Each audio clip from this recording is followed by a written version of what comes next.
C'est toi qui nous consoles, Saint-Esprit. Gloire à ton Seigneur Jésus.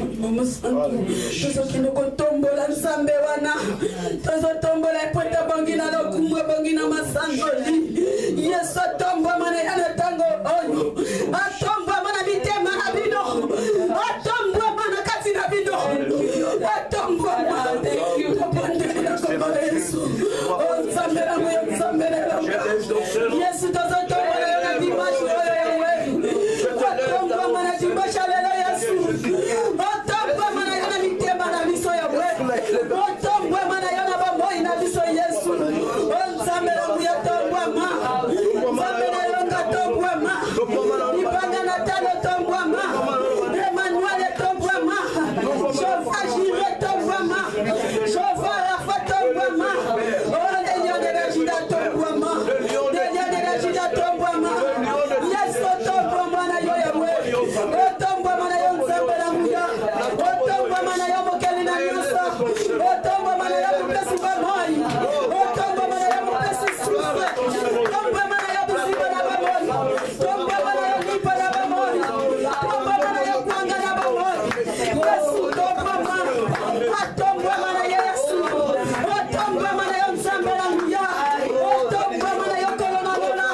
tozotika mpo maparole na maboko na nzambe tozoyebisa nzambe wana parole ezali epe parole echangeaka mitema ya bato mpe echangeaka nyonso oyo ezali ya ye te parole echangeaka bavi ya bato tozoyebisa nzambe amimonisama na epuisama na moma ya parole mpe tozotika mosali na ye na maboko na nzambe yakita nzambe wana tombwa makati na ye oyo nyonso ezali ya ye ezala stérile ya nzambe ezwa place totalement tobondeli na kombo na yesu oyo nzambe nangu ya nzambe nelonga papa merci po te ozali malamu yesu koyo tokomi na mama ya koyoka parole na yo yesu parole na yo ezali epe nzambe nangu ya parole na echangeaka bavi ya bato yesu parole na echangeaka nyonso oyo ezali ya yo te parole na yo nzambe bongolisaka yesu natiki motema nanga epai na yo mpe nazotika mosali na yo na maboko na yo nzambe otilize puissama yawe tilize mosali na yo puissama yawe otondisa ye na nguya na yo otondisa ye na bonzambe na yo otondisa ye na nguya na yesu nyonso oyo ezali ya ye ezala stérile yakita yo tombola ye yakita yo tombola ye yesu totiki yosala ya bikamusi yawe na mama ya parole na yo yawe merci Seigneur Jésus-Christ. Non, non, non, jamais dépassera. La parole de Dieu jamais dépassera. Non, non, non, non, jamais dépassera. La parole de Dieu jamais dépassera. Non, non, non, non, jamais dépassera. La parole de Dieu jamais dépassera. La parole de Dieu jamais dépassera. Mais le monde entier passera pour toujours. Non, non, non, non, non, jamais dépassera. La parole de Dieu jamais dépassera. Oh non, non, oh non, non, non, jamais dépassera. La parole de Dieu jamais dépassera. Pourquoi s'attacher à ce qui passera?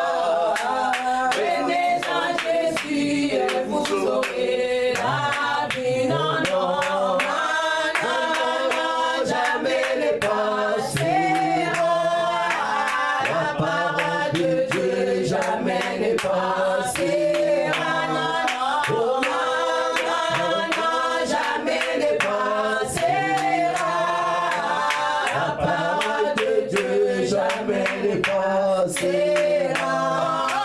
C'est lui qui vaincra, sera petit des temps. Son nom restera dans les livres de vie. Non, non, non, non, non, jamais dépassera. La parole de Dieu jamais dépassera. Oh non, non, non, jamais dépassera. La parole de Dieu jamais dépassera.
Alléluia. Amen. Ngito yemba nzembo yo. Lelo eza mokolo monene, eza mokolo kitoko mpona biso. Amen. Nayebi ke nzembo toyebi yango te, mais eza pasi te tokoyemba yango kaka. Amen. Tokozongisa kaka Alpha lelele Omega, Alpha lelele Omega. Songa la lobi Yesu azali mokonzi, tokozongela kaka azali mokonzi. Tikana yembela e Alpha lelele Omega. Tikana tombola e Alpha lelele Omega. Tikana sanjola e Alpha lelele Omega. Tikana yembela e Alpha lelele Omega. Tikana sanjola e Alpha lelele Omega. Alpha lelele Omega. Alpha lelele Omega. Alpha lelele Omega. Alpha lelele Omega. Alpha lelele Omega. Alpha lelele Omega.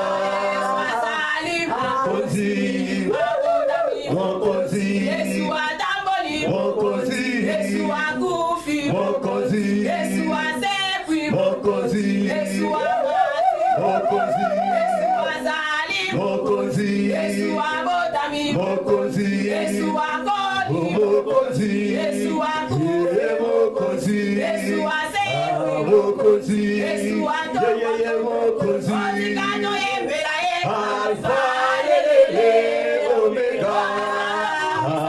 Alpha lelele Omega. Alpha lelele Omega. Alpha lelele Omega. Alpha lelele Omega. Alpha lelele Omega.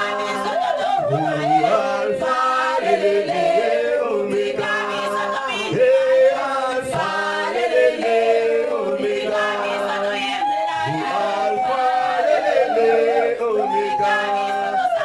Alpha lelele Omega.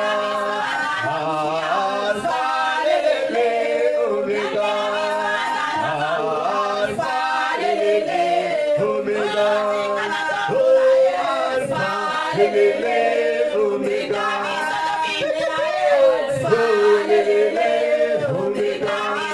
Yes, Alpha lelele Omega. Mokozi, Mokozi, Mokozi, Mokozi,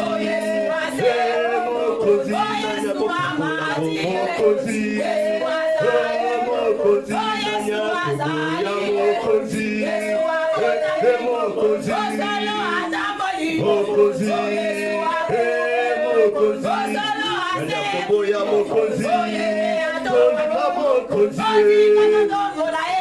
Alpha lelele Omega. Alpha lelele Omega. Alpha lelele Omega. Alpha lelele Omega. Alpha lelele Omega. Alpha lelele Omega. Alpha lelele Omega.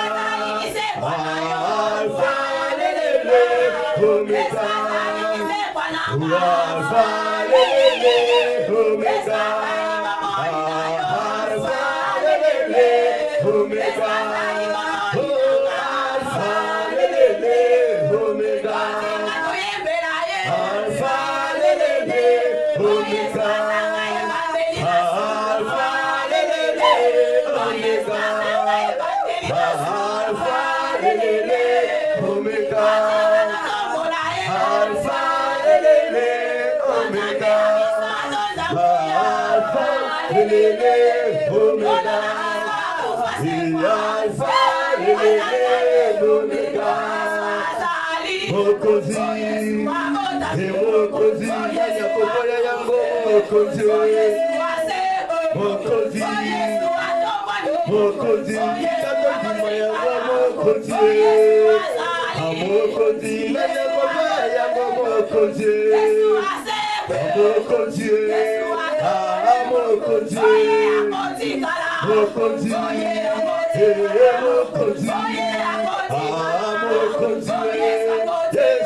Mokozi, Mokozi,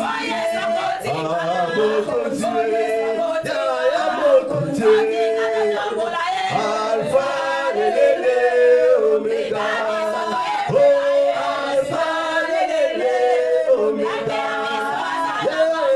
Alpha, Lelele, Omega. Alpha, Lelele, Omega.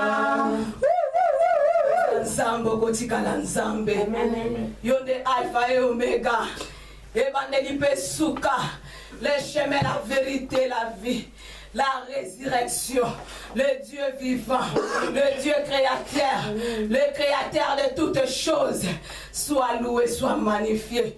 Ozanzambo zo mérité yango wete moko takokani na yo o bakufa basekwa te batikala na nkunda yawe yo kufa osekwa ozana bomo ovandi na trône na yo yango to ye ko élever yo yango to ye ko célébrer yo po yo zali nzambe nani akufa nesika na biso lokola yo nani asala ya minene lokola yo toza sauver po na yo toza racheter po na yo ozanzambe na tongo ya lelo to eleve monene na yo nkolo tikalo kumwe zonge pai na yo ozali papa okotikala papa kumisama na mitema oyo lingi koyoka yo na tango oyo nzambe naza instrument ya pamba nzambe naza instrument ya pamba nkolo nazangi mayele nazangi sagesse nazangi connaissance nkolo yonde sagesse nanga yonde connaissance nanga yonde nguya nanga yawe ona kiti yo tomba makolo na tombo yo na mitema nyonso elingi koyoka yo politika ya yo te nyonso ezanga nguya wete yo zali nzambe kumisama nzambe oyo sambusa satana na misala na ye nkolo oh merci wete na ntango aza na nguya te totomboli yo nkolo mpo na liloba na yo oyo elingi kolobela biso na ntango na nkombo na Yesu tolobi amen amen tobeteli Yesu maboko.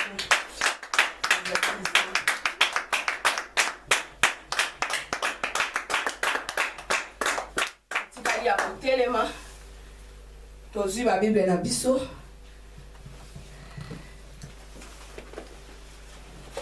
tozotanga na Luc 1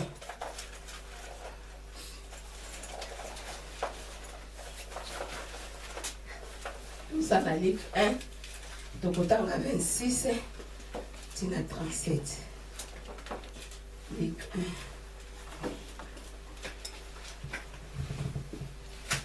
Amen. Au 6e mois, l'ange Gabriel fut envoyé par Dieu dans une ville de Galilée appelée Nazareth, auprès d'une vierge fiancée à un homme de la maison de David, nommé Joseph. Le nom de la vierge était Marie.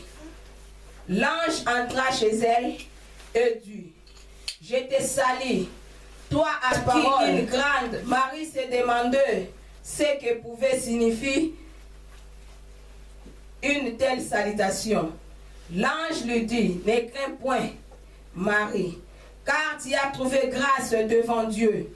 Et voici, tu deviendras enceinte, et tu enfanteras un fils, et tu lui donneras le nom de Jésus. Il sera grand et sera appelé Fils du Très-Haut. Et le Seigneur Dieu lui donnera le trône de David son père. Il régnera sur la maison de Jacob éternellement, et son règne n'aura point de fin. Marie dit à l'ange: Comment cela se fera-t-il, puisque je ne connais point d'homme? L'ange lui répondit: Le Saint-Esprit viendra sur toi, et la puissance du Très-Haut te couvrira de son ombre. C'est pourquoi le saint enfant qui naîtra de toi sera appelé fils de Dieu. Amen.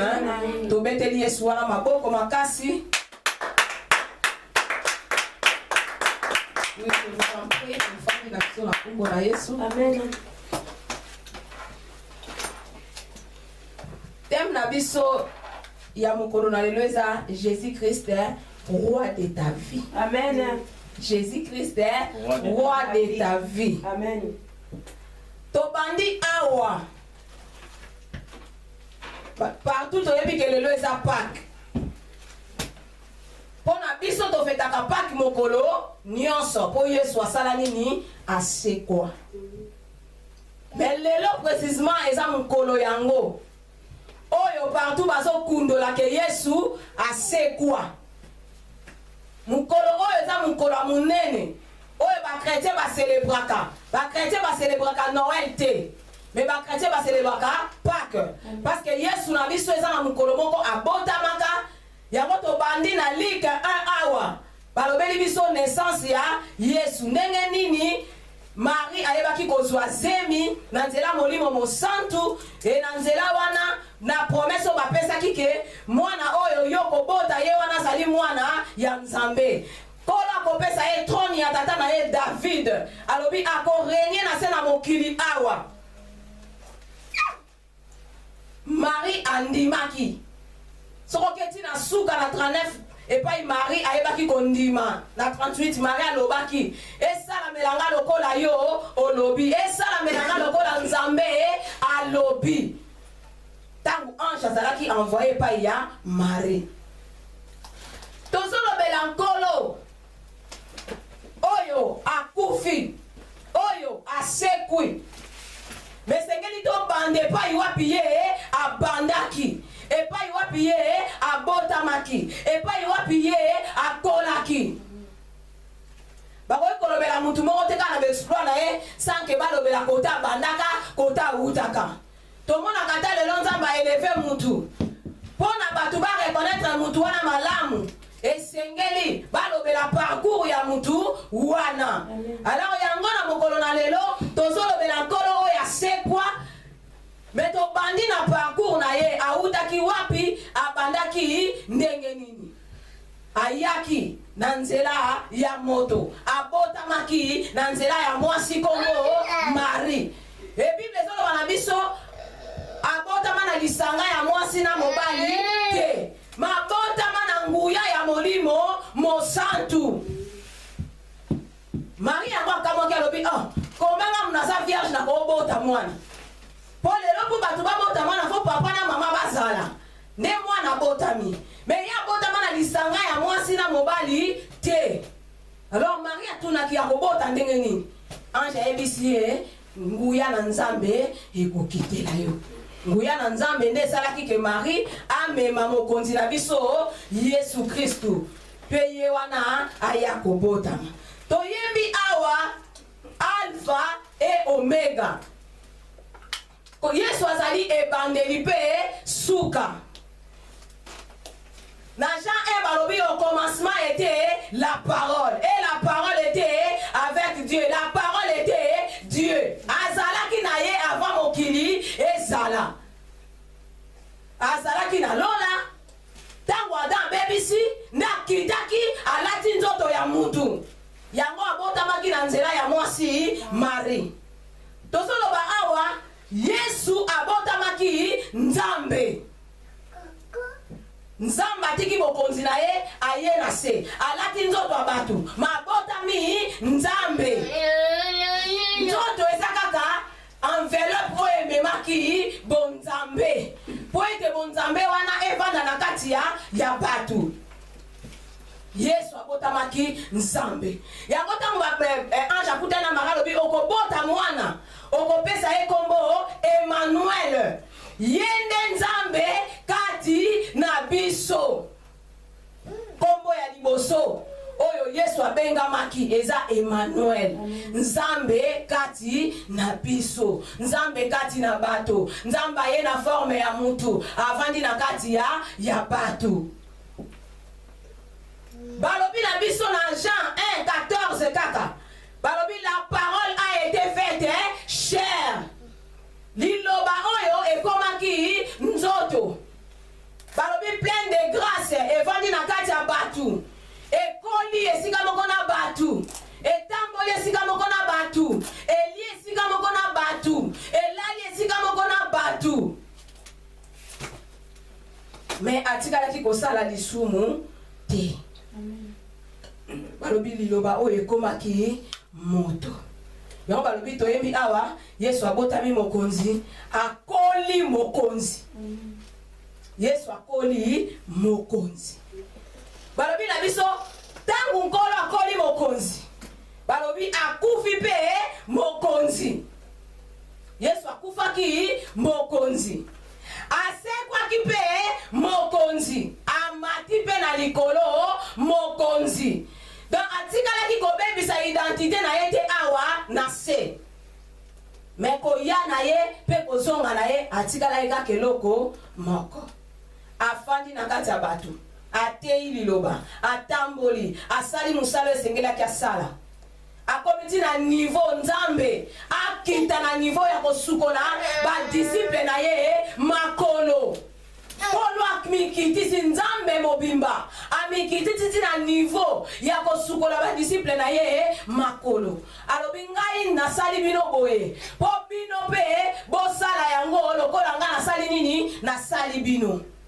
Aye kotalisa ke na yaki atake mosali na ye pona sale la bino po bino pe na toku na bino bobanda kosala boye mokonzi monene nzambe monene mandimi akita na se asukulaki mayekoli ne makolo me changeaki identité na ye te atikalaki kaka nzambe yango tozolobela lobi aza éternellement nzambe tina tango o tozoloba na ngonga o na mokola lelo Yesu aza kaka nzambe abongwani te aza kaka nzambe donc lokola aza nzambe eloko te koki kolongola bonzambe na ye soki toke na Jean 1 na 11 balobi na biso nini elle est venue chez les siens et les siens ne l'ont point reçu. Yesu ayaki epa ya ba oya ye. Mais ba oya ye ba yambaki ye te. Mais na 12 alobi nini? Mais à ceux qui croient, à ceux qui l'ont reçu, à ceux qui croient en son nom, et leur a donné le pouvoir de devenir enfants de Dieu. Alobi na ba oyo ba yoki, ba yambi, bandimi. Apesi bango pouvoir ya kokoma bana na nzambe. Po aye epa ya basien, aye epa ya ba oya ye, me ba oya ye balingi ye te, ba oya ye baboyi ye, ba oya ye babwaki ye. Siko bango babwaki ye, me ba oyo bandimi na bango, ya zwi akomisi bango ba oyo ya ye. Yesu aza nzambe. Akiti atake nzambe. Akiti atake nzambe. Yango soki totali parcours ya moto oyo. Homme ya 33 ans. Mais makambo asala eza ya bato ya 33 ans te. Moto oyo afanda na kati ya bato. Ateya liloba. Akabola esengelaki akabola. Po ete lelo nga na yo tozala oyo toza. Tondimaki aza mokonzi. Kati na bomoi na biso toyambaki lokola nzambe kati na bomoi na biso e Bible ezoloba na biso nini awa soki tozotala na parcours na ye tangu tozokoma na ba dernier moment na ye po atika mokili batiyaki biso ba papa alobi Yesu atindi bayekoli na ye bakende kodetache mpunda oyo ezalaki attaché abiboswa ano wana boya na yango soki batuni bino bolo mokonzi ndaza nango posa etango bakende kozwa yango effectivement batunaki bango boke nango wapi bango balobi mokonzi aza nango mpunda wana. Mpunda wana basui bilamba batie likolo mpunda wana. E Yesu amataki likolo mpunda wana. Tangu Yesu amati likolo mpunda wana. Batu basui bilamba na bango balongoli bakomi otanda na banzela. Mpunda leka likolo ya nzela. Batu baso pepa mandalala. Batu baso tombola. Pona kotali zelo koni. Biso tozalaki attaché. Et pas yanani ya satana. Parce que tangu Yesu aye. Ayende pas longola biso na prise ya Satan. Pour être biso to kene les gens en captivité pas ya diable na nzela ya Adana Eve. Yesu aye, aluba détacher mpunda wana. Biso to sala wala mpunda wana. Oh Yesu ayaki ko détacher. Amateli mpunda wana. Yesu azui ba honneur. Yesu azui gloire. Yesu azui honneur sur ma pesa qui est. Mpunda pe azwa ki yango. Donc on a koloba biso pe. On don dimela ye lokola mo kontibe ko bikisi. Apesa biso privilège wana. Apesa biso opportunité wana. Apesa biso oyo ye azwaki. Akangoli biso poto zala libre. Akangoli biso poto zala heureuse. Akangoli biso poto zala nesengo. Akangoli biso poto zala la kimia. Yesu atamboli likolo mpunda. Yesu akoti. Batu bayemba Yerusaleme. Yerusaleme Yesu akotaki na nkembo mokonzi. Akotaki na nkembo. Tangu Yesu azokota na Jerusalem. Eloko mosusu esalamaki. Pona koloba nini? Bino bato bozana ngai. Bino bato ebondimi teke naza nzambe. Nzambe bandi kotalisa ke esengeli gloire yango ebanda na mabele. Elevation yango ebanda na mabele po azozonga na ye. Atikali na mikolo muke. Azosilisa oyo eza mission na ye. Atikali na mukolo muke po ete azonga na nkembo na ye. Esengelaki nkembo wana emonisama. Parce que vie ya Yesu bacholaki yango. Kono azoteya maloba me batu bazondima te. Batu bazochola. Même tango akoti na Jérusalem. Ba pharisien balobi na Yesu na kati ya fuli balobi na ye. Yebisa ba yekoli na yo batika koloba batika koyemba batika ko glorifier yo. Ya lobi ata bango batiki na bango me mabanga ekoyembela ngai mabanga kotombola ngai. Donc alobaki na bango c'est parce que aza nzambe ayebaki ba penser na bango. Donc bozo bana mutu bazo kumisa ebolo baketika. Donc quelque part possibilité. Alors Yesu ya koti nzambe na kati ya Jérusalem. Mokonzi ebele ba ignoraki kasa nzambe. Ebele ba ndimaki teke nzambe ko bota mwana. Est-ce que nzambe ba ko yana nzela ya moto? Est-ce que nzambe ba ko bota mwana? Ba ndimaki te, ba méprisa ki e. Ba mona ki teke ba moni na bango muta koti na gloire. Mais ça ebele bazalaki na ba doute que ça ya solo pena ye wana nzambe. Ya solo pena ye wana penza nzambe. Ye wana pena mwana nzambe. Ye wana pena boy. Ye wana pena boy. Mais kolo atikalaki nzambe. Donc gloire wana salamaki. Eza eloko munene po batu ba comprendre que aza muntu oyo esengeli afanda na gloire na ye. Aza muntu esengeli batu ba tombolaka. Esengeli akibaba na kotombole na nuwana na Jerusalem. Nano azonge pa ina tata ha te. On détache mpunda wana. Eza synonyme ya biso. Ya kokende na nkolo na croix. Pona kokufa pona biso. Po sukisa makambo nyonso. Po ete biso tozala lelo o tozala racheté. Tozala na opportunité tozala na eloko na lolenga malama kokota epai na nzambe na accès. O eza facile ya ko s'approcher epai na nzambe. Yesu akoti na Nazareth na Jérusalem. Batu bandimaki te mais kola detachaki anu wana. Ena mokola lelo tozo sosula tozwi Luc 22. Tokutanga na 1 tina 20. Luc 22.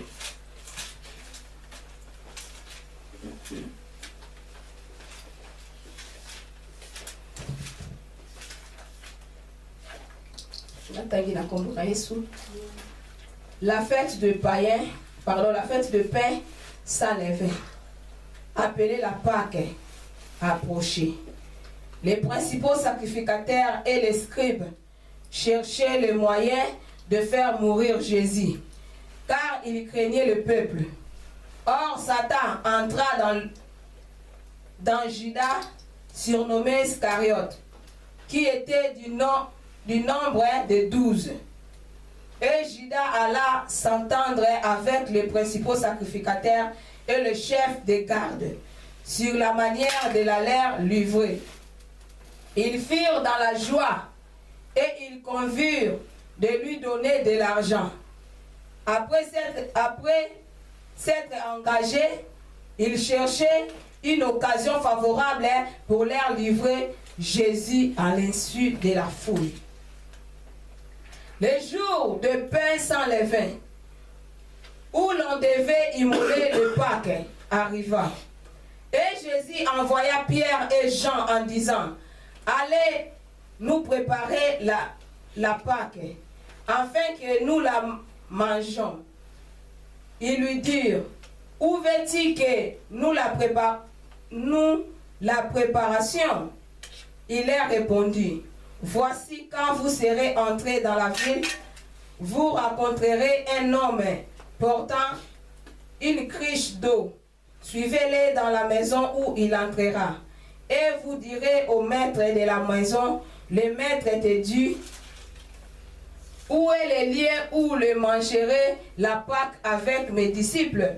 Et il vous montrera une grande chambre haute, meublée. C'est là que vous préparerez la Pâque.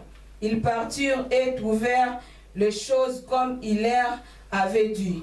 Et ils préparèrent la Pâque. L'heure étant venue, il s'est mis à table, eux les apôtres avec lui. Il leur dit, je désire vivement de manger cette Pâque avec vous avant de souffrir. Car je vous l'ai dit, je ne les mangerai plus jusqu'à ce qu'elles soient accomplies dans le royaume de Dieu. Et ayant pris une coupe et rendu grâce, il dit, prenez cette coupe et distribuez-la. Prenant cette coupe,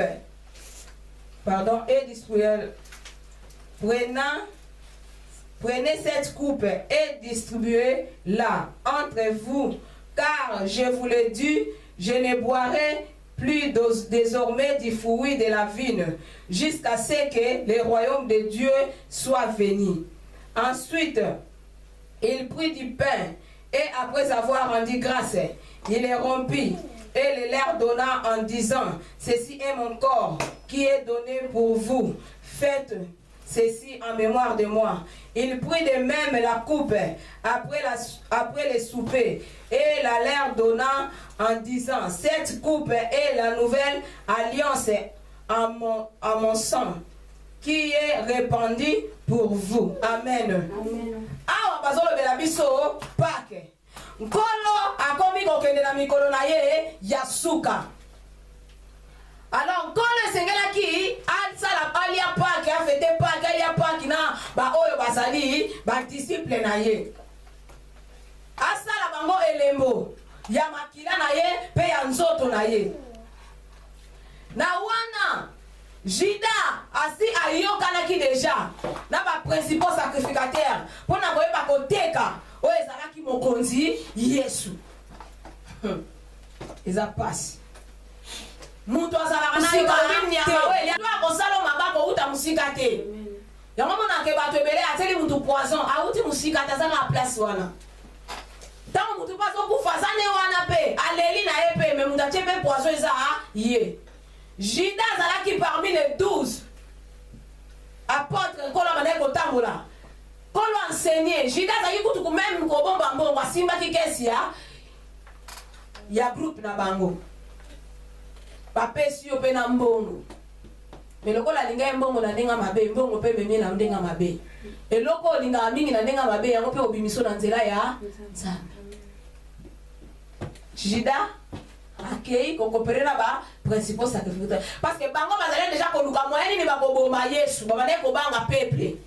bane koluka ndeni bakoakize ye po mate azali kote azalaki tellement makasi e bazali siko koluka moyen nini bakozwela ye ale Juda ye moko ake komitika ntango bango bamoni ye bakomi na esengo po mutu na ye moko aye kolivre biso ye apesi ye mbongo po ateka nani mokonzi na ye ateka nzambe na ye ateka nkolo na ye soko tangi na version ya Mark ti bakoma kotunana kola alobi na bango ntango bazolia Pâques alobi na bango moko na bino akolivre ngai bakoma kotunana eza nani eza ngai eza ye eza boye mais Juda batunaki ye eza ngai kolo bapesaki ye réponse olobi yango po atunaki ye yozo kanzo osala makambu nzambe na yo ayebi te mais nzambe ayebi meloko motu ya lobi malheur na muto scandale koya na nzela na ye yo nde mutu diable akoti yo po diable akota mutu akoma tina niveau kende kolivre oyo eza mokonzi na ye maître na ye seka bandaki deja komedita kokati na ye banvie bandaki deja kati na ye mabe bandaki deja kati na ye po mutu jamais alamuki kaka na ntongo ayebala moko asali yo mabe soki mutu amedite yango te balobi de l'abondance du cœur la bouche parle ntango euti na kati ya motema no meditango ekobima Juda avandaki deja kati na ngo azomeditango mutu na kobome ndeni peut-être amonaki bagloire Yesu azozwa amonaki mateya Yesu azoteya azomona makambo Yesu azosala lobi bikambo nyonso mutu okamta osala ona longole kaka azala susu te combien lelo bakoma na longola kaka mutu onamone lisusu te po makambo azosala nga azosepela te mais eza makambo malamu mais bato balingi yango te makambo mabende bato balingaka babetelaka maboko mais makambo malamu bato balinga yango te Juda ameditaki deja kati na Yesu alobi na ye ndenge olobi eza bongo alobi mawa na moto oyo akolivre mwana na moto mawa na moto oyo scandale ye na nzela na ye Juda afandi na Yesu Yesu enseignaki ye bazalaki parmi bato bazalaki koyoka baenseignement bakomi ntina niveau akende olivre maître na ye moto oyo ozalaka na ye soki ok quelque part balinga mutu wana te bamsu baluka mutu wana basale mabe tomona aka na bafamille ndoki aza na posa lia mutu moko na famille alukaka nzela bamsu akotaka te yo moko ndeko na yo komoke nofunde kuna oyebi te kutu te makambo asalaka kabaka te asalaka boye mwa eloko wana ka ya mokie wana yoke kotekela ndeko na yo okoyoka mutu akufi po bakozwa ye na nzela mosu te bakozwa ye na nzela na yo bakandaki koluka bakozwa Yesu na nzela ya nani bakozwela Yesu ndenge nini bo peuple ezalaki kolanda maloba na Yesu bazalaki kosepela alors ekomaki pasi Juda ake komitika ye moko ake poaso mpongo ateka mokonzi na ye ntango ye oteki mokonzi Yesu alie Pâques na bango Yesu alobi na bango nazolia na bino Pâques suka na kolia lisusu na bino Pâques te tina kozonga na royaume na ngai na nkembo na ngai Yesu alie Pâques na bango azwi nzoto apesi yango alobi eza lokola nzoto na ngai lipa azwi makila vin alobi oyo eza elembo ya makila na nga chaque fois bobandovanda obandosangana bosalaka yango mpona kokanisa mémoire na ngai tokei tozokontinue badernier moment ya nkolo lelo tozocelebre Pâques me mpona biso Pâques ezala mokolo nyonso mpo Yesu aza kati na biso toke na Gethsemane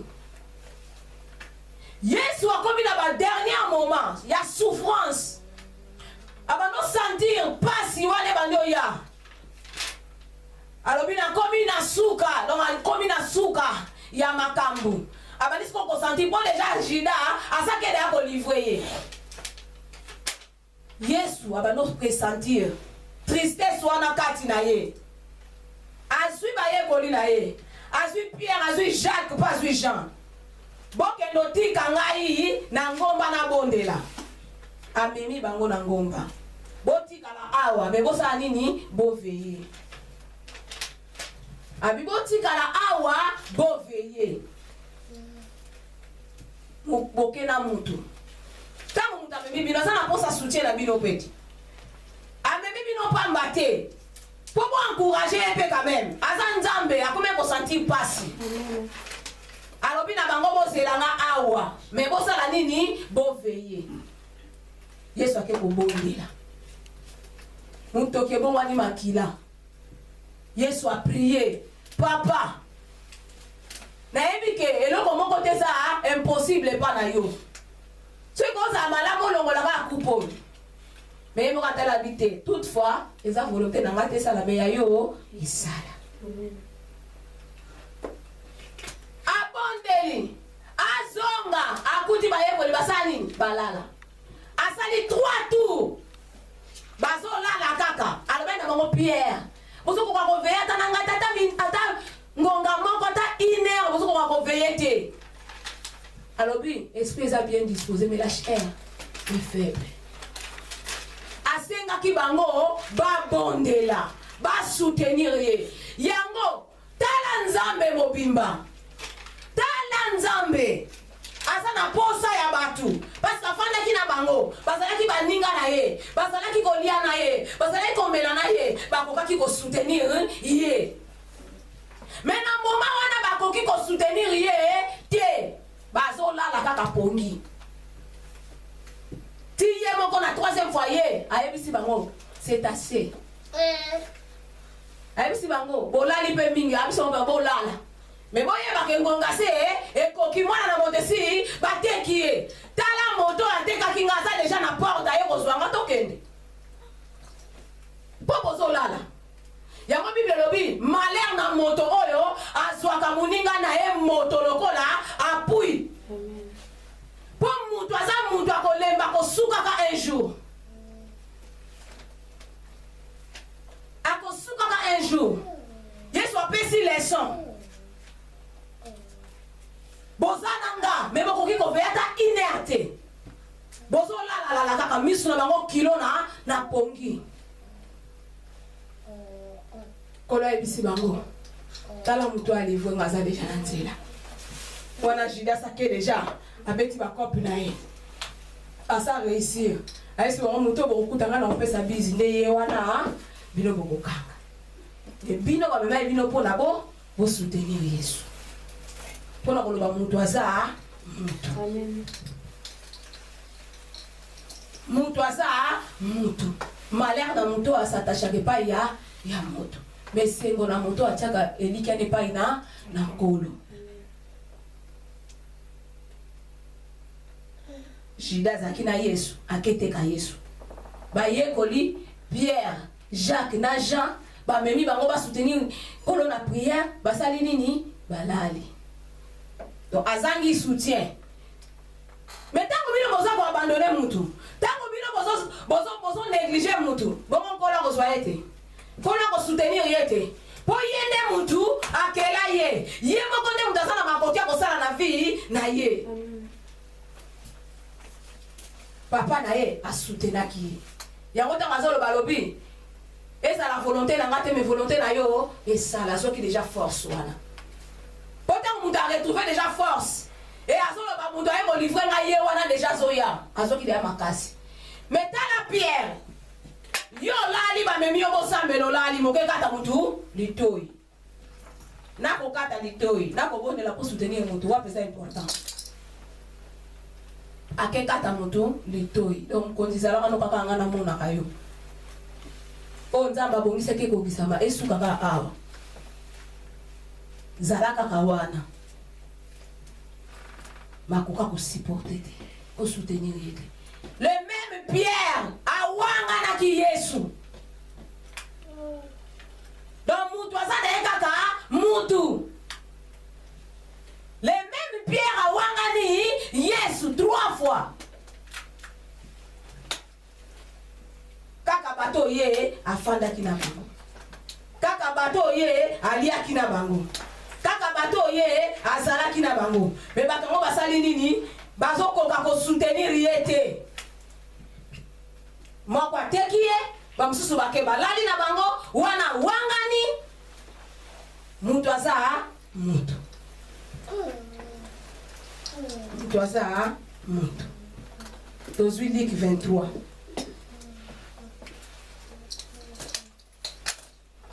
Luc 23. Et ça, c'est à 49, mais tout le temps, madame là. Luc 23. 26 et à 49. Tout le temps là. Nathalie 35, Katina 37, après tout le temps. Ok. Bible le bini.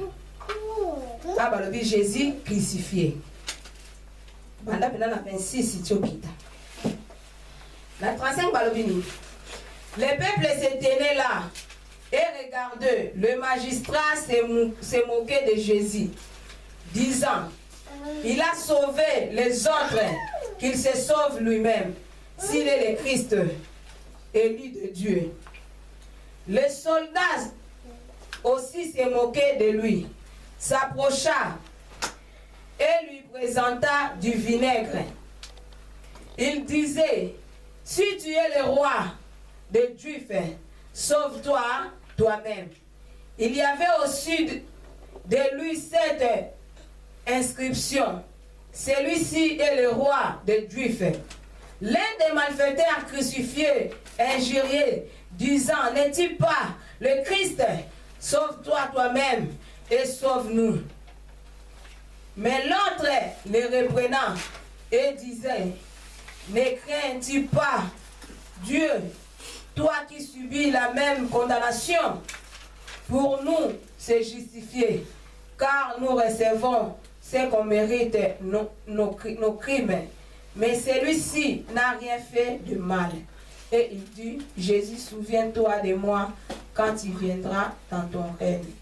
Jésus lui répondit, je te le dis en vérité, aujourd'hui tu seras avec moi dans le paradis.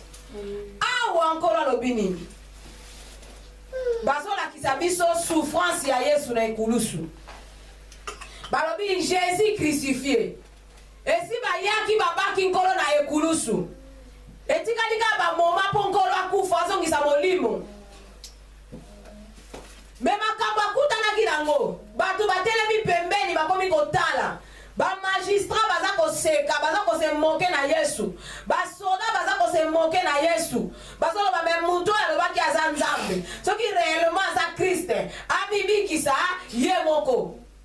Ba soda bazo seka. Abikisa ki batu mususu mami bikisa pe. Tie komina malfaiteur o baka ki esika moko na Yesu. Alobi soki benoza Yesu asolo nzamba solo. Mi bikisa pe bikisa biso. Ndeko na alobi nete. Probité biso tozo mérité crime na biso tozo mérité tumbu na biso mais yazo mérité ngoti Yesu kanisa nga soko koti na kembolo tala moto azui grâce ya miniti wana Yesu pe andimaki pona ye soki tokiti na 44 tina 49 kuna tozo mona nini tango ngonge bandi kopusana to bandi kokende na ba 6e heure molili ekoti na mboka molili ekoti na mokili molili ekoti tango makambo nde yango wana molili ekoti mabele yindi tina 9e heure moi eza lisusu te voile ya église ekabwani na biteni mibale tala mukolongo mupepa munene mupepa makasi ezo ningisa bandaku ezo ningisa mokili batu babosalaki kokota na bandaku na bango basusu mosusu bakota na bandaku batu mosusu po molili ya modeli wana nano esalama na mokili te molili ekoti voile panzani rideau ya église panzani en deux. Yesu asokende na kokufa. Na 46 balobi, Jésus s'écria d'une voix forte, Père, j'ai remis mon esprit entre tes mains. Et en disant ces paroles, il expira.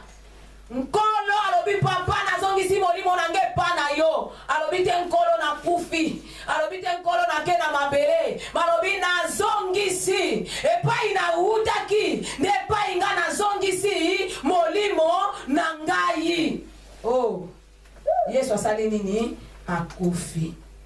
Santeni azalaki wana alobi te akumisi nzamba alobi oyo penza azalaki juste azalaki moyenge peni.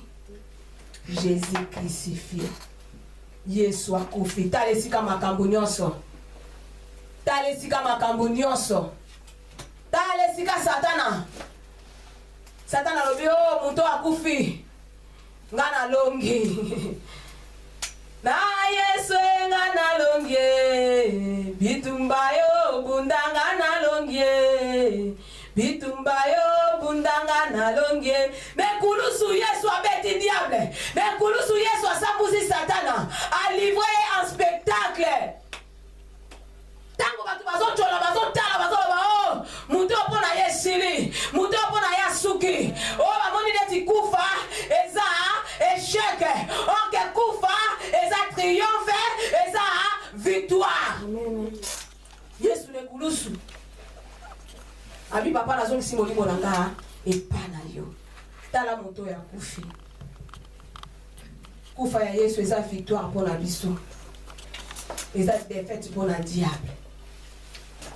1 Jean 2:2 elobi na biso il est lui-même victime expiatoire pour nos péchés. Ye moko wana ye moko victime ye moko andimaki kokufa apesa bomoi na ye mpona biso. Dans Jean 10:17-18 balobi nini? Ye moko andimaki kopesa bomoi na ye pe alobi nga moko naza na makoki ya kopesa ngo pe nga moko naza na makoki ya koreprendre ngo.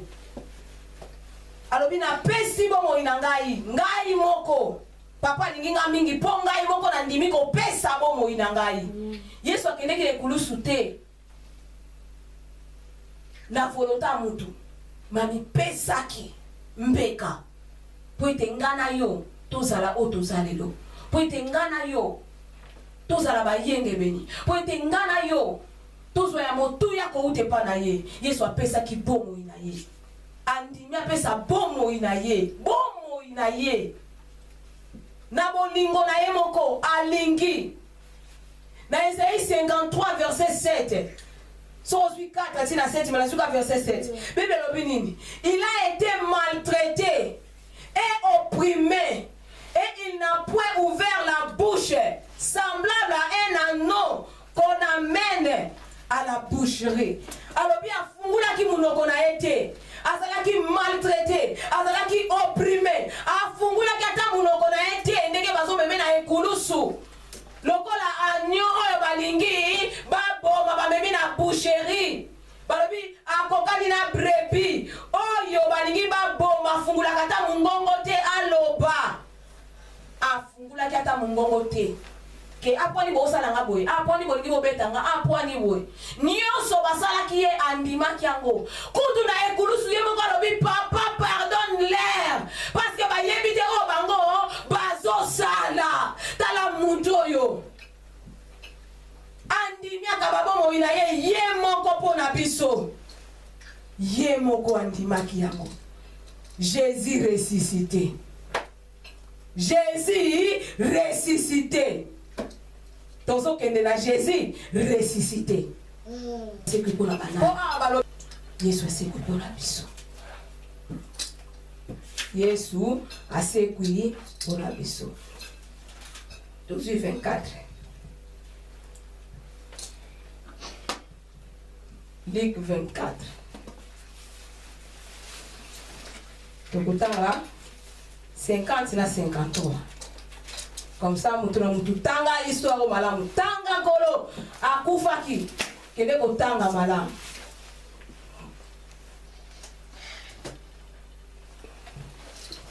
Luc 24, on a dit na 1. Les premiers jours de la semaine, elles se rendirent au sépulcre de grand matin portant les aromates qu'elle avait préparés. Elles trouvèrent que la pierre avait été roulée dès devant les sépulcres. Et étant entrées, elles ne trouvèrent pas le corps du Seigneur. Comme elles ne savaient que penser de cela, voici des hommes leur apparurent en habit resplendissant. Saisis d'effrayèrent, elles baissèrent le visage. Elles baissèrent le visage contre terre. Mais il leur dit, pourquoi cherchez-vous parmi les morts celui qui est vivant? Il n'est point ici, mais il est ressuscité. Souvenez-vous de quelle manière il vous a parlé lorsqu'il était encore en Galilée. Et qu'il disait, il faut que le Fils de l'homme soit livré entre les mains de pécheurs, qu'il soit crucifié et qu'il ressuscite le troisième jour. Et elle s'est ressouvrir des paroles de Jésus.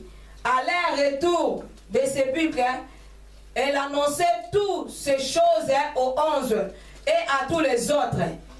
Celle qui dure ces choses aux apôtres était Marie de Magdala, Jeanne, Marie, mère de Jacques, et les autres qui étaient avec elle. Ils turent ces discours pour des rêveries, et ils ne crurent pas ces femmes. Mais Pierre se leva et courut au sépulcre. S'étant baissé, il ne vit que le linge qui était à terre. Puis il s'en alla chez lui, dans l'étonnement de ce qui était arrivé. Amen. Amen. Jésus ressuscité. Tala basi oyo. Nkolo avandi na batu tango ebele. Avandi na ba disciple na ye. Enseigner bango. Alobe sengeli mwana na moto akufa. Akosekwa na mikolo misato. Kolo alobi na bango. Bazalaki na ye. Baliaki na ye. Tolobi mutu atekaki ye. Balvandaki na ye. Batu bakwaye ko soutenir yete bazalaki na ye. Mutu awangalaki ye. Azalaki na ye. Tala kaka Pierre. Basi na troisième jour. Basi balobi tetika to kende basui malasi na bango bakende kombome corps ya nkolo. Bakoma kuna pona bakende kombome corps ya Yesu, bakuti batumi bale. Balati bilambezo ngenga.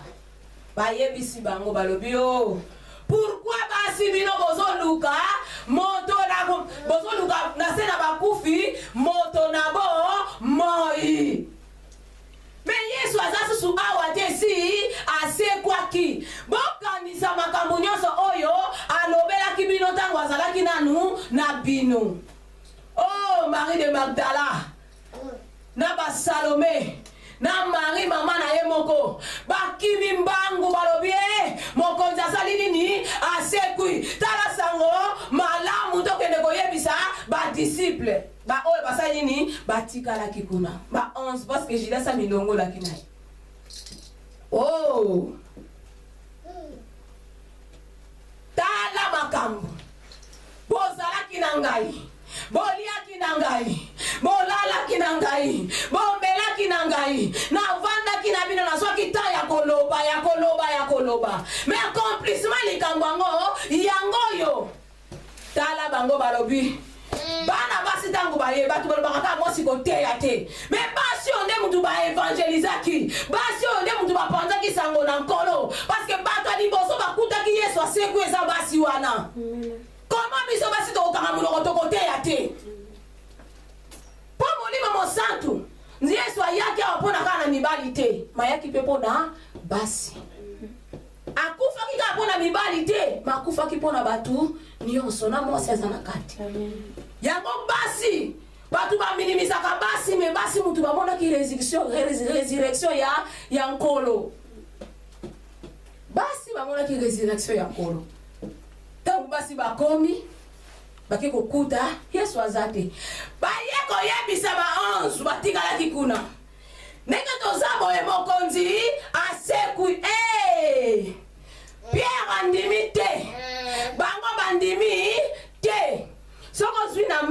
16. Je crois verset 14. Vous n'avez pas évalué l'incrédulité. Incrédulité à ma disciple. Bozala ki na bino. Na moto. Mais ba yeko yebisa bino asekwi. Bo sauter. Bo sepela kwa loba ki na bino na kokufa. Mais troisième jour nga na kosala nini na kosekwa. Mais ye troisième jour. Tangu ba mari ba yeko loba bandimi te pierre kimambangu. Na sebi mbangu so ba na ndo makolo mse ko tuta dikosi. Akimati na nkunde pe bakunda ki Yesu. Akomi kuna akuta pe anjite. Akuta pe lokote makuta lenjia ya pamba. Oyo matuta yemba kafwe matuta yemba lobi Pierre akimi mbangu akekuta kaka lenjia ya pamba. Lobi Lazare badelia kiye. Metangu bakomi na nkunda ya Yesu bakuta lenjia ya pamba lilo baba kanga kango te. Akomi kuna kekuta lenjia pamba. Découragé. Abandi kozonga pona bango nzoto mukonzi ba yibi yango kakati. Donc pona bango ba yibi mukonzi na bango ba yibi nzoto na bango. Mais ba bosa ni kalobaki na bango ke na kosekwa. Apa bosa ni ke kola lobaki na bango na kosekwa. Ba bosa ni. Ba bosa ni kola yebisa ki bango na kosekwa. Ba bosa ni. Continuez que les gotanga tio comme on a 48. Amen. Kuna balobini ni anzela Emmaus. Ba ye ko limi bale. Ba komo lo balo be pesi bango bilobela. Ke montoyo. Yeli Yesu bazolo ne ga eleki kufa Yesu. Yesu akutani na bango na nzela ko tipe masolo na bango. Makamni nango ba ba bisi oyo saka na mboko te. Yabite na yebite makambo eleki na mboko ya Yesu Kristo ya Nazareth. Ona yebito yebite, yebina yebite. Baba no betele di solo. Yesu ayoki bango. Bakomiti na place singale balala. Yesu asepela ki alala na bango. Bango balobe obutu ele komito la na yo elongo. Tangu Yesu afandi na bango. Yesu azwi lipa. Asali kaka ndenga sala kana pak. Misu na bango sali nini efongwani balobie mutango baneko solola ne yeyo bakanisa ki balala sika balala ki balobi to kolala lisusu te bayelo sangwa kitoko taponge yakate balobie maito lala lisusu ezatetika bisoto banakokima mbangu bake ikuna batabi bale babona ki Yesu aseku bakimi mbangu tipo ba Pierre bayebisi Pierre bayebisi bango balobi mokonzi asekwi alobito ya kokuta na wapi na Galilée tala bango incrédulité sokoba kaka suka nango ye moko ayeli bango en personne voici l'homme ayeli bango ayeko yebisa bango alobi petelo ao bino nazalaki na bino bozondima te boya kotia maboko boya kotia maboko naswaki na bino te ebele. Comment vous allez avec crédit? Asali yango lisusu ndenga sala kina bango paki wana. Pona ba comprendre que Yesu asekwi. Lelo combien? Toza ba chrétien to doutaka que Yesu asekwa. Combien na mitema na biso to doutaka Yesu asekwa. Ebele to mona ngamba msu résurrection ya ngolo esa na ngoka bongo. Asekwa pona ngana yo. Asekwa pona vina ngana yo. Asekwa pona makambo na biso nyonso. Esekwa. Atikala na nkunda te Yesu wana. Asa na bomboy. Amani na tuoni ya nkembo na ye. Oyo putupe moi. Asa wana pona biso. Amen. Combien lelo tozongisa Yesu nekulusu? Combien lelo Yesu sa asekwa? Mais biso tozongisa kaka nekulusu. Tangu tozosala mabe tozosongisa Yesu nekulusu. Tangu tozofinga tozochola Yesu nekulusu afinga maka. Tozosongisa Yesu na ekulusu. Okay, ye na ekulusu agangi tout est accompli. Na yeko kuwesa condamnation à l'isumu. Akei lokola mpate obalingi baboma zangi kutu ata emo ya koloba. Yesu akufa kipona ngana yo. Yesu Yesu akufaki pour nangana yo. Est-ce que tikala toujours na motema na biso en tant que ressuscité? Azalaka toujours ressuscité na mitema na biso? Ou bien tosi tokunda ye? Ou bien ndenge tokunda ye na kunda tomonaka kosekwa te? Ndenge ba Pierre bamonaki ke mukonzi akufi na ye, alobaki na ye, mais point d'interrogation. Bamoni me basondima kaka te me bozalaki na ye. Combien de longs qu'on a sur ça les yo? Nzamba zo continue qu'on pèse son souffle de vie. Nzamba zo continue qu'on pèse le long qu'on a ngo pour ça. Mais on dit mais kaka te que nzamba ça les laga yo. Nzamba jaloux. Nzamba zalaka na posa ta ya merci. Mais malgré nous son nzamba ça les la biso to ko kaka ta ko ba nzamba merci te. Tozo nié nguya na ina ba vie na biso. Tangu yo son dimate ke nzamba sana bomo ina fila yo. Tangu son dimate ke nzamba salaka. E loko yo swi nzambe mutapesi yo. Ozo beta tolo na sio na makasi nanga. Nzamba akozala susu na yo te. Aza wana te parce que son dimate ke muto sale lui eza ye. Alongo yo na danger.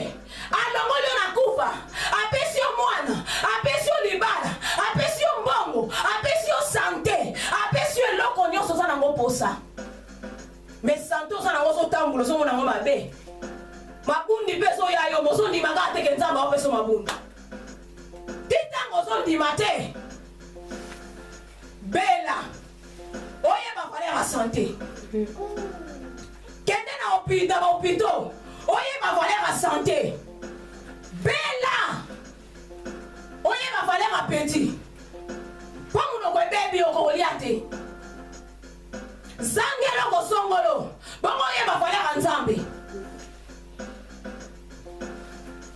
zangelo ko songolo oye bavalera nzambe oyo nzamba osalelo yo yango te ozo luka nzamba salela yo eza mususu oyo nzamba saleli yo yango te mais oyo zo luka nzamba salelo eza loko mususu ba Pierre Yesu ayebisi bango na kosekwa na troisième jour asalaki na bango tala ba comportement na bango ti Yesu akufa tala ba comportement na bango ti Yesu asekwa asiporta combien de batu lelo osala maba bengani okoya osulume na wate amen mais Yesu ba wangani ye asekwi baso continue kondima kaka te ma Yesu suka kati na bango ale suka ka denga salaki na bango pak wana nkolo asekwe asana motema na ngana yo ndenga asekwa to yamba ya kwanda kapela kata mitema na biso ubi asa nzambo sasa azala ne rejeté batu bamona kakake na sambela kamela sina rejeté ya saka musika na ngai batu bamona ke asa nzambe na loba asa nzambe na nga me mamsuka tina kasaka na place te mamsuka saka nzambo ngana duta kana ngana ye tango zo dute zo sisa nguya nzambe na vina yo mutu aduta kasisa nguya ya nzambe odute zo sisa nguya ya nzambe na vina yo ozuka Matthieu 24 wana ozoke na suka tokotanga verset 50 à 53 Bible lobini il est conduisit jusque vers Béthanie et ayant levé le main, il le bénit. Pendant qu'il le bénissait, il se sépara d'eux et fit enlever au ciel. Pour eux, après l'avoir adoré, ils retournèrent à Jérusalem avec une grande joie. Et ils étaient continuellement dans le temple, louant et bénissant Dieu. Bandimiawa. Po Yesu azongili bango susu akela sabango maboko bo simba pena soki ezangate alenkolo asali nini akeko mata amemi bango boke no mona ngane na zo tombo mapo mole bakeza nga Yesu abotami mokonzi abotami nzambe asekwi akufi asekwi amati mokonzi amati nzambe akozonga nzambe. Hallelujah. abota makiti akoli akufi asekwi amati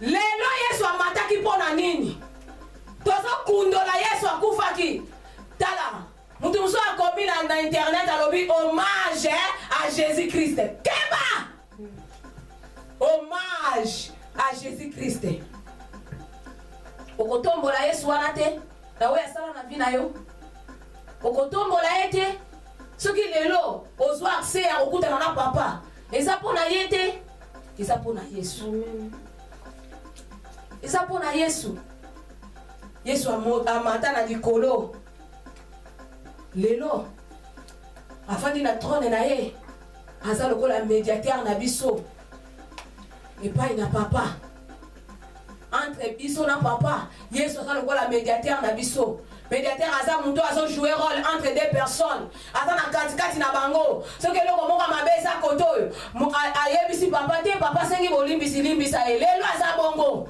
aza avocat na biso musalo ya matelaki na likolo eza yango wana lelo aza avocat na biso auprès ya papa ntango tozosala mabe ntango tozoplaide ntango tozoloba Yesu aza avocat na biso lelo aza nano avocat na biso kuna na lola aza intercesseur na biso jour et nuit aza kointercéder mpo na biso azongaki po azala avocat na biso azala médiateur na biso azala intercesseur na biso mais akozonga tango akozongaka lisusu lolenge wana te akozonga tanke juge aye po juge mokili aye po juge ngana yo siko toloba lelo Yesu aye po juge ngana yo toza prêt ya kokota na ye toto kotikala Jésus est notre Pâques. Jésus est ressuscité. Il est vivant. Lelo Yesu asana bomo. Asana bomo ina bafi na biso. Asana bomo ina nyonso ya biso. Po soki tozo pe meza po ya asana bomo. Soki totamboli lelo eza po ya asana bomo.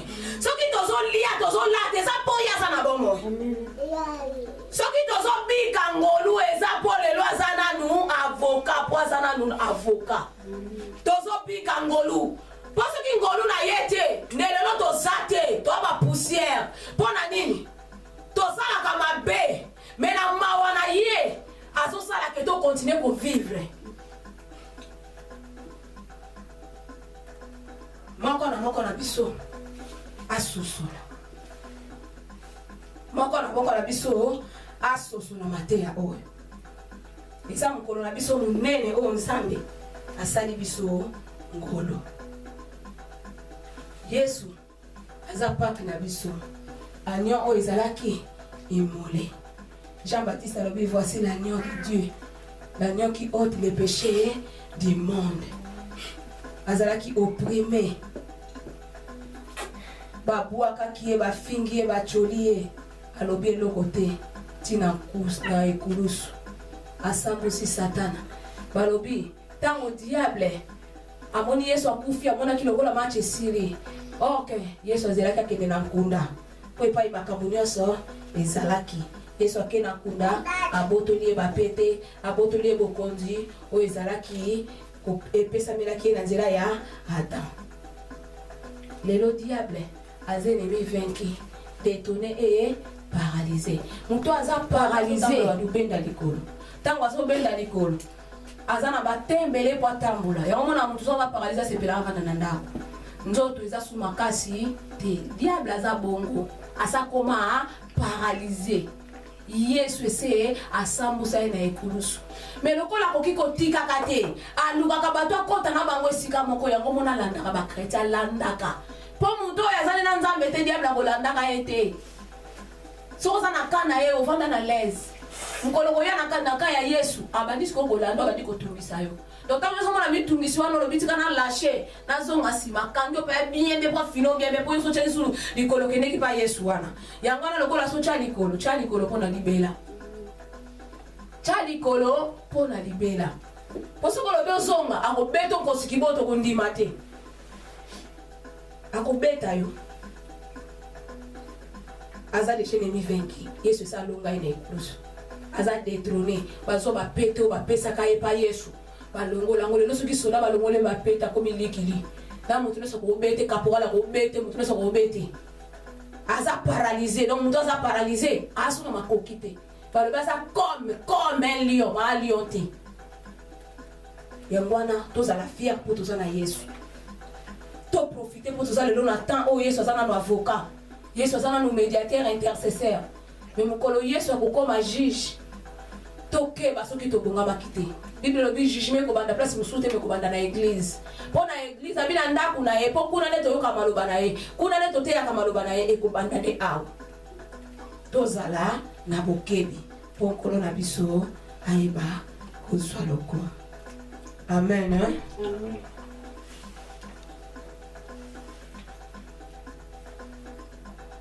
Tozobenga mosali na nzambe ntango azoleka tozobetela yesu wana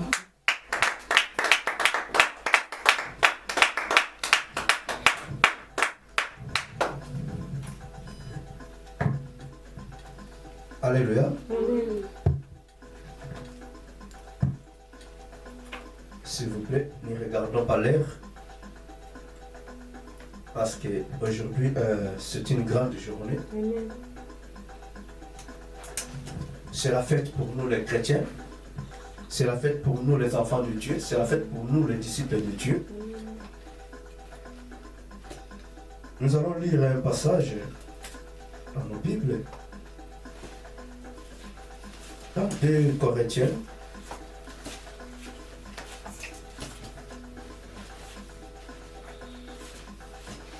Après, nous allons partager, nous allons manger le corps et puis de boire le sang de notre Seigneur Jésus-Christ. 2 Corinthiens chapitre 12.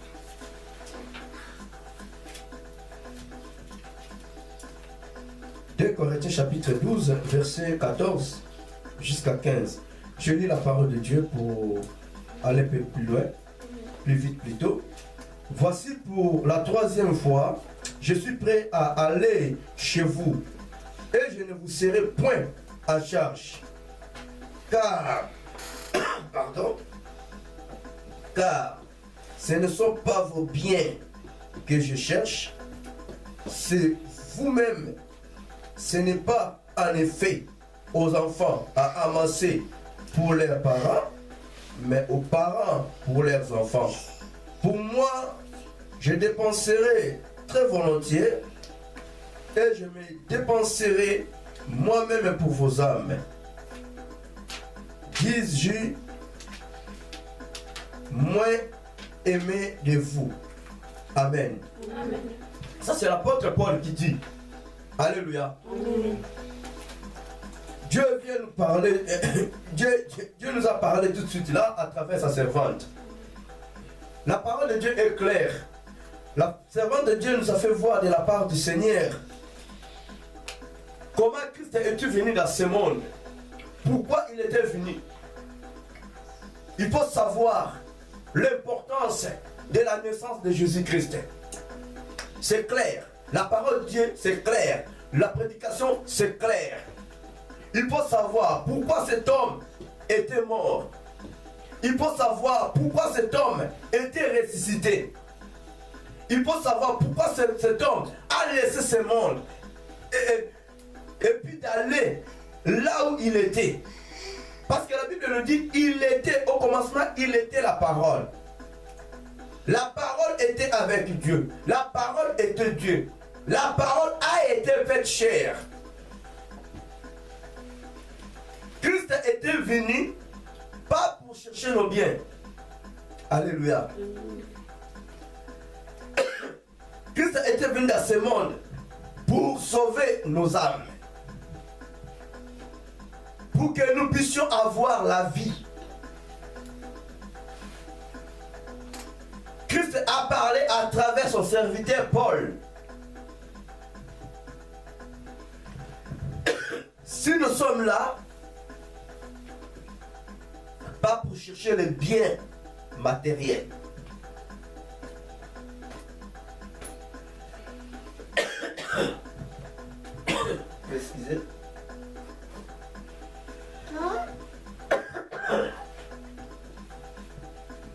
Pas pour chercher les biens matériels. Mais beaucoup plus pour gagner des âmes. C'est ça notre mission. Nous allons passer dans quelques heures dans le table du Seigneur.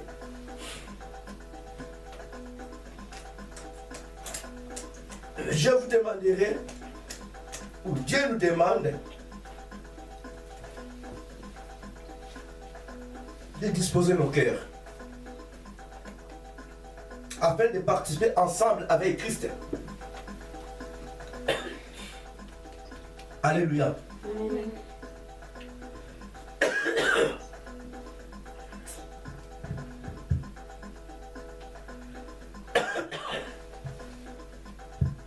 Disposons nos cœurs pour que nous puissions boire le sang de Jésus, pour que nous puissions manger son corps. C'est très important pour les chrétiens, c'est très important pour nous, les enfants de Dieu. Alléluia. Amen. Paul dit, ce n'est pas aux enfants de chercher pour leurs parents, mais c'est des parents de chercher à leurs enfants. Alléluia. Un vrai parent est là pour dépenser en faveur de ses enfants. Jésus-Christ est venu pour dépenser en notre faveur. Il n'était pas venu chercher de quoi manger. Non. Il ne nous a rien demandé. Il a payé le prix. Si aujourd'hui nous sommes ce que nous sommes, c'est parce que Christ a payé le prix. Si aujourd'hui nous sommes ce que nous sommes, c'est parce que Christ a accepté de faire couler son sang sur la croix. Si aujourd'hui nous sommes ce que nous sommes, c'est parce que Christ avait accepté d'être crucifié. Alléluia. Il a dit ce n'est pas fini. Il faut que j'aille jusqu'au bout. Sa mort était la défaite totale pour le pauvre diable. La victoire pour nous, ses enfants. Alléluia. Amen. Nous devons être fiers de ce Dieu-là. Celui qui a laissé son trône, de venir dans ce monde pour nous racheter. Voilà pourquoi la Bible nous dit, vous connaîtrez la vérité et la vérité vous affranchira. Croyons même à ses œuvres. Les apôtres étaient ensemble avec Christ. Les apôtres faisaient route ensemble avec Christ. Mais ils ne croyaient pas quand on leur disait que non, Christ est ressuscité. Alléluia. Ils ont bénéficié des enseignements de Jésus-Christ. Ils étaient bien enseignés. Mais pourquoi jusqu'à ce niveau, ils n'ont pas cru que non, Christ est ressuscité? Où ils ont mis les enseignements de leur maître? Nous devons croire que Christ est ressuscité. Le vendredi, il nous a dit que non, il est la vie, il est la résurrection. Alléluia. Il est la vie, il est la résurrection. Si tu crois, tu verras la gloire de Dieu. Voilà pourquoi je vous dis à tout moment, ne faut pas dire que non, tu es Pierre. Ne faut pas dire que non, tu es Moïse, ni Paul. Tu es ce que tu es. Tu es unique à ton genre. Alléluia. Jusqu'à ce que les apôtres ont régné leur maître. Jusqu'à ce que les apôtres n'ont pas réussi de soutenir leur maître. S'il n'était pas Dieu, est-ce qu'aujourd'hui nous pouvons bien être sauvés? Non. Non. Parce que ceux qui étaient prévus de soutenir Jésus étaient tous fatigués, affaiblis. Mais la Bible nous dit, Jésus-Christ est Dieu. Il restera Dieu. Amen. Il était venu dans ce monde en tant que Dieu, en qualité de Dieu. Il était frappé, négligé, tutoyé en qualité de Dieu. Mis à mort en qualité de Dieu. Enterré ressuscité en qualité de Dieu, monté en qualité de Dieu. Il est Dieu, il restera Dieu. Il n'est plus mort. Il est déjà ressuscité. Nous ne pouvons jamais faire retourner Christ sur la croix. Non, Jésus a été déjà ressuscité parmi les morts. Il était ressuscité parmi les morts. Maman a dit, une servante a lancé son message en disant hommage à Jésus-Christ. Alléluia. Donc pour elle, aujourd'hui c'est le dernier hommage de Jésus-Christ. Alléluia. Donc pour elle, Jésus-Christ est mort. Donc c'est aujourd'hui que Christ est mort. Alléluia. Or que la Bible nous dit, il était déjà mort. Il était déjà ressuscité. Il est en vie. Le vendredi Dieu, oh, que Dieu soit loué. Parce qu'il nous a déjà dit, d'autres, jusqu'à présent, n'ont pas la connaissance que Christ est vivant. Ils n'ont pas la connaissance que non, Christ a été déjà ressuscité. Ils ont toujours la connaissance que non, Christ est mort. Non, il était mort. Il était mort, il était ressuscité. Amen. Si nous célébrons la messe d'aujourd'hui, pas parce que Christ est mort, non. C'est parce que Christ il était mort à cause de nos péchés. Christ a été ressuscité pour que nous soyons vivants. Amen. C'est ça la vérité, c'est ça la lumière de la parole de Dieu. Quelqu'un qui prêche la parole, voilà pourquoi. Pour laisser la place à la prophétesse. Je vais terminer en disant ceci. Je continuerai à vous faire voir la vision dans l'Éternel ou les visions que l'Éternel est en train de me montrer. Alléluia. Faisons beaucoup d'attention. Nous venons de lire la parole de Dieu dans 2 Corinthiens 12. Christ est venu pas pour chercher les biens matériels de ses fidèles, mais il était venu pour chercher, pour sauver des âmes perdues. Amen. Alléluia. Amen. Dieu m'a fait voir quoi? Dans une église, il y avait un pasteur, ou il y a un pasteur.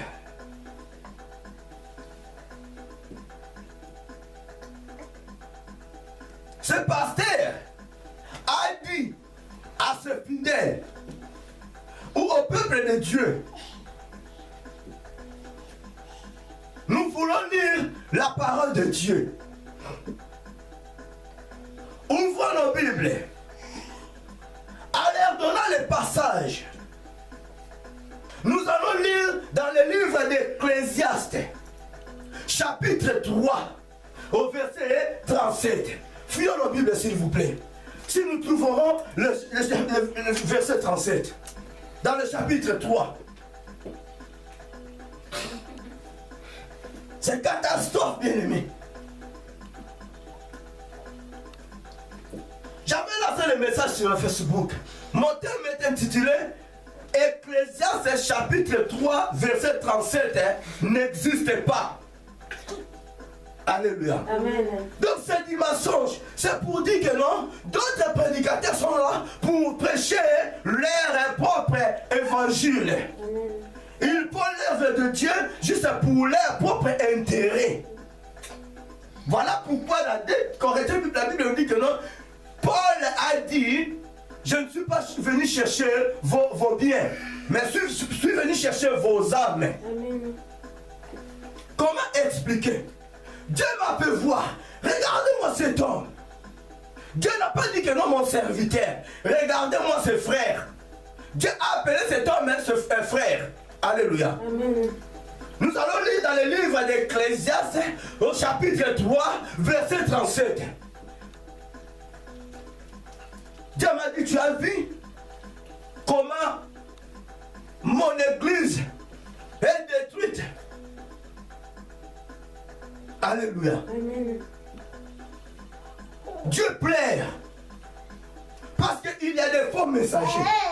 Juste pour me faire voir que non, il y a déjà des faux prophètes, des faux évangélistes, des faux pasteurs, des faux docteurs, des faux pasteurs, si c'est de faux apôtres. Alléluia. Amen. Dieu a dit, va, enseigne-les à mon peuple. Il faut que tu puisses les faire voir. Il y a des faux messagers. Bien aimé, il faut que tu sois comme le chrétien de Béret. Alléluia. Amen. Quand on vous prêche quelque chose, il faut vérifier dans les Écritures si c'est comme ça, si cela est vrai. Alléluia. Amen. Il faut vérifier. Les chrétiens de Béret étaient éveillés. Si Paul prêchait quelque chose, il vérifiait dans la parole de Dieu. Il ouvre la Bible pour voir si c'est vrai cette parole. Alléluia. Amen. Ecclésiaste chapitre 3, verset 37. Ça n'existe pas. Donc, il y a c'est jusqu'au verset 22. Alléluia. Amen. Jusqu'au verset 22. Non, c'est pour dire que non, il y a déjà des faux prophètes. Il y a déjà des faux messagers qui prêchent au nom de Dieu. Voilà pourquoi d'autres disent que non, hommage de Jésus-Christ. Ah, Jésus-Christ n'est pas mort. Alléluia. Amen. Il était mort. Il était mort. Il était mort. Il était ressuscité. Il est vivant. Conjuguons même ce verbe. Il était mort. Il était ressuscité. Amen. Il est vivant. Amen. Voilà pourquoi il dit je m'appelle, je suis. Amen. Parce qu'il est vivant. Amen. Il n'est pas ressuscité. Il était déjà ressuscité. Il a été ressuscité. Il était mort. Il est vivant. Amen. Il est vivant. Il s'appelle je suis. Amen. Quand tu pleures, il est là. Amen. Quand tu bouscules, il est là. Amen. La résurrection a été déjà accomplie dans ta vie. Le jour que Christ a été ressuscité. Amen. Toute chose dans ta vie a été déjà ressuscitée. Amen. Mais si aujourd'hui rien ne marche dans ta vie, pose-toi des questions. Alléluia. Amen. Le sang de Jésus brise. Le corps de Jésus brise. Détruit toutes les barrières. Amen. Alléluia. Amen. Même si que ton cœur est... Si c'est comme ce quoi je ne sais pas. Mais dès que tu reçois, dès que tu bois le sang de Jésus, dès que tu goûtes le corps de Jésus, ah, laisse-moi te dire, tout va changer dans ta vie. Amen. Tout va changer dans ta vie. Amen. Rien ne peut résister devant le sang, devant le corps de Jésus-Christ. Si la croix, ce n'est pas pour rien, Jésus a accepté de faire couler son sang. Son sang, c'est pour nous racheter. La Bible nous dit, il nous a racheté à un grand prix. Son sang pour nous, c'est pour nous purifier, c'est pour nous laver. Alléluia. Sans édition du sang, il n'y a plus de pardon du péché. Il a fallu que le péché de Jésus-Christ puisse être là. Oh, attention. Pour terminer, je voulais vous dire ceci. Ne soyez pas les adorateurs de vos responsables, de vos pasteurs. Alléluia. Amen. Si vous êtes des adorateurs de vos pasteurs, ça sera difficile pour que vous puissiez comprendre les erreurs de votre pasteur. Alléluia. Amen.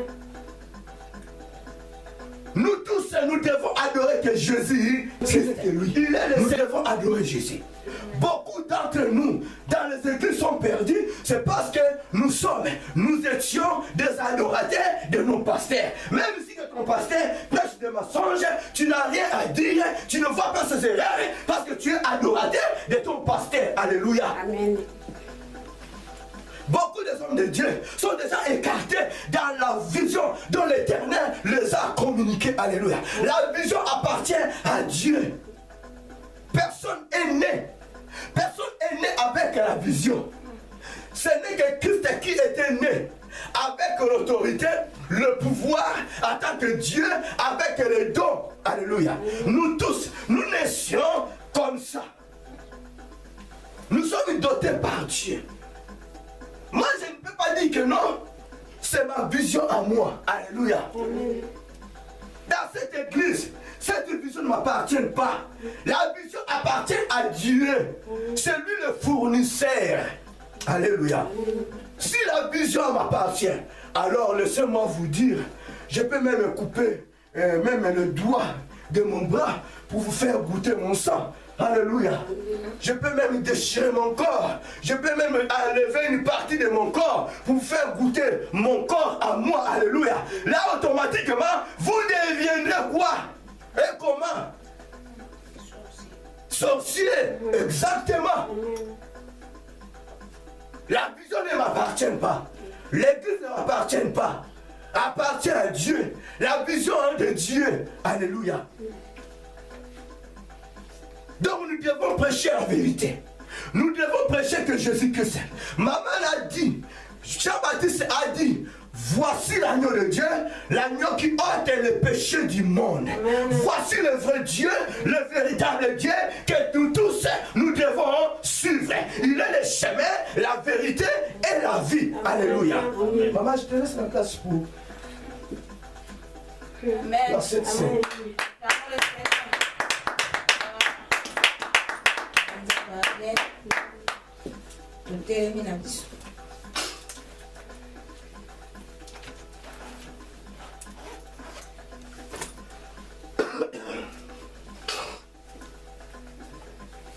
Nous réfléchir au nyonso ensemble alobeli biso tokomi na moma na biso kitoko ya Sainte Seine.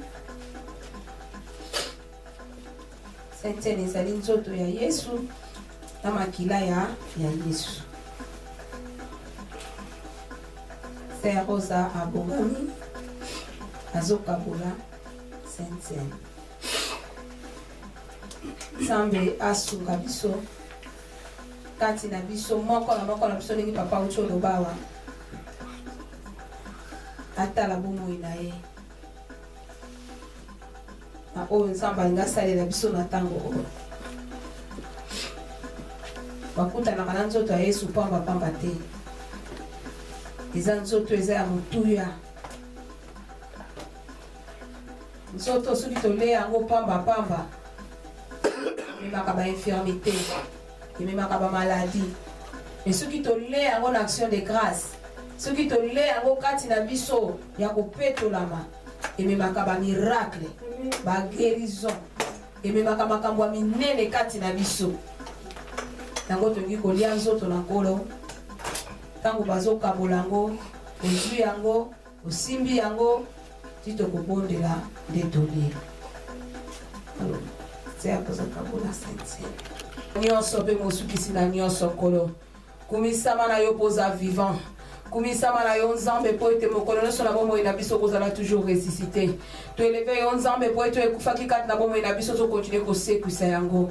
Ozali papa malamu, papa oyo apesaka ya motu epai na bana na ye. Wana toyaki epai na yo Nzambe tozosonga maboko pamba te. Opamboli biso nkolo na ngai, osaleli biso ekolekela bantandima na biso nkolo. Moko na moko akomona loboko na yo Nzambe na oyo nyonso eza posa motema na ye. Otika le reste ata esimbama na yo Nzambe. Bao bakozwa batrin batram Nzambe bazala toujours na kobatela na yo. Zala motambusi mpe mokengeli nkolo. Totomboli yo na bana oyo bayaki kati na esika oyo. Présence ne continue kodemere kati na bomoi na bango. Nyonso ya maladi ya yo te zala mosika na bango na kombo na Yesu. Kole wana tokuta ino na Sainte Seine ya lelo Nzambe. Oyo nyonso ezalaki ya yo te na banzoto na biso tondimiki eza na nguya te. Merci po ete yo zwi accès total libre na bomoi na biso nkolo. To eleve yo Nzambe na butu ya lelo, to eleve yo Nzambe na semaine tozo banda lobi nkolo, banda na biso lokola Alpha, koba na biso lokola Emmanuel, pesukisa na biso lokola Omega. Na ba rendez-vous nyonso Nzambe loboko na nguya accompagner moko na moko.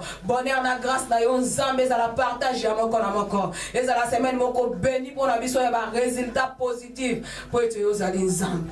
Tika lokumu kembo masanjo lezo ngepa ino. Na kombo na Yesu tolobi. Amen. Amen. Tobeteli Yesu.